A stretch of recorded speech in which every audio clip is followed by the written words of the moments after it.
filósofo existencialista francês Marcel Conche, num livro desconcertante intitulado Tempo e Destino, afirma em uma das suas passagens que a forma inexorável com a qual o tempo atravessa as nossas vidas. Nesse sentido, Conche como que ecoa no nosso tempo as palavras do velho Arquíloco, aquele poeta da Grécia arcaica que cantava a fugacidade da vida e dos projetos humanos ao dizer que o destino, com frequência, eleva subitamente o homem esmagado pelo seu infortúnio, ao passo que atira para o escanteio que está firmemente em pé.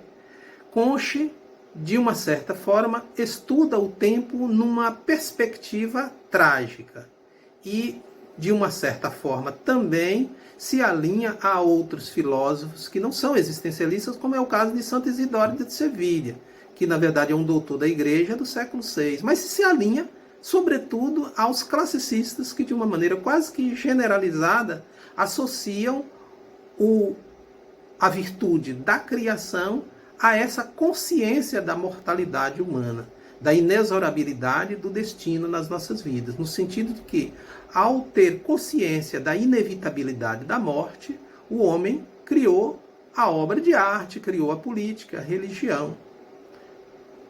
Nessa passagem específica a que me refiro, Conche está se referindo ao trabalho, como sendo uma dessas dimensões da criação humana que ajuda a aliviar esse sentimento de humilhação humana perante o seu destino. Isso porque o trabalho não somente cria artefatos que nos protege da ameaça permanente da morte, mas que o próprio trabalho em si é ele próprio esta sensação de que nós controlamos o tempo.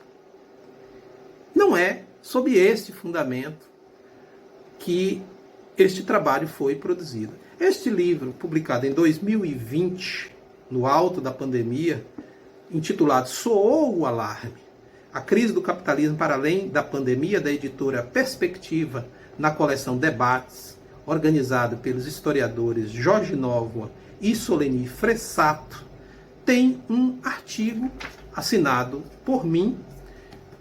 juntamente com os meus amigos e colegas professores da Faculdade de Direito da UFBA,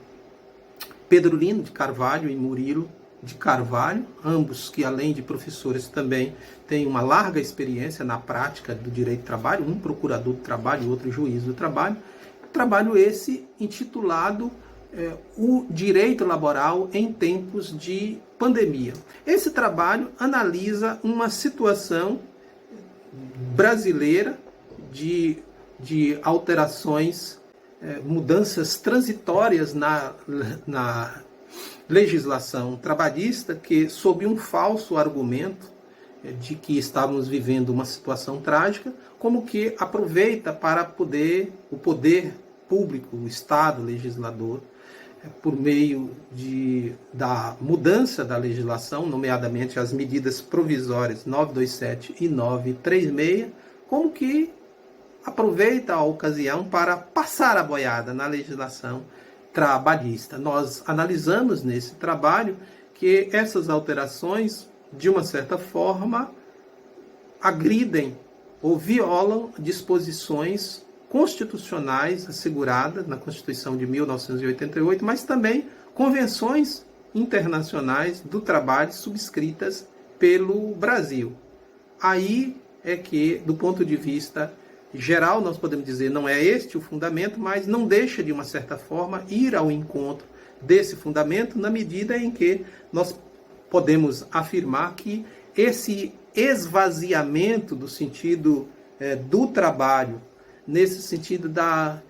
alienação e da despersonalização do trabalho, como que viola a própria dignidade do trabalhador. E no sentido de que,